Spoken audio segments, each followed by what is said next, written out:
Good afternoon নবদ্বীপবাসী সকলকে আমার অভিনন্দন, প্রীতি, ভালোবাসা জানিয়ে দুটো কথা শেয়ার করতে চাই। আমি অনেক দিন থেকেই ভাবছিলাম যে এই কথাটা সবার সঙ্গে শেয়ার করব, কিন্তু সময় ওঠে না এবং ইচ্ছাও করে না।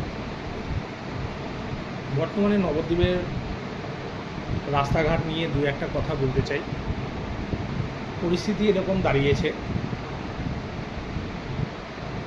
মানুষ এক পা হেঁটে চলে বেড়াতে পারে।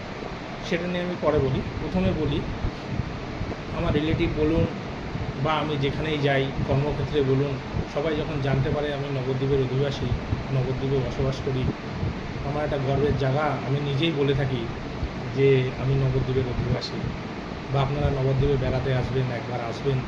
আমাদের এত মন্দির, আমাদের নবদ্বীপ আমাদের শ্রী চৈতন্য মহাপ্রভুর জন্মস্থান, আমরা নবদ্বীপের জন্য সত্যিই গর্বিত। কিন্তু যখন কাউকে আমরা আসতে বলি এবং তারা যখন আসেন, কতটা অকওয়ার্ড পজিশন তৈরি হয়, কতটা নিজেকে খারাপ লাগে সেটা বলে বোঝাতে পারবো না। তার দুটো একটা কারণ আমি বলি। বাড়ি থেকে বেরিয়ে রাস্তায় চলার মতো পরিস্থিতি থাকে না। আমি কোনো পশুর বিরুদ্ধে কথা বলছি না, পশু সবাই ভালোবাসে, গরু কুকুর সবাই ভালোবাসে, ঠিক আছে, আমরা জানি ওদের প্রয়োজন আছে সমাজে। কিন্তু এইভাবে এত কুকুর রাস্তাঘাটে, গরু রাস্তাঘাটে যদি চলাফেরা করে এবং বিভিন্ন সময় তারা দেখা গেছে প্রত্যেকটা রাস্তায় মানুষ এক পা ফেলতে পারছে না, প্রত্যেকটা রাস্তা নোংরা হয়ে আছে, আমার কাছে বলার কোনো ভাষা নেই। এটা দীর্ঘ সময় থেকে হয়ে আসছে।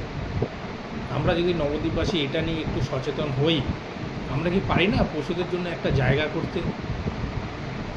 আজকে সকালবেলা উঠলে আমরা পরিক্রমা, নাম কীর্তন এসব দিয়ে দিন শুরু করি।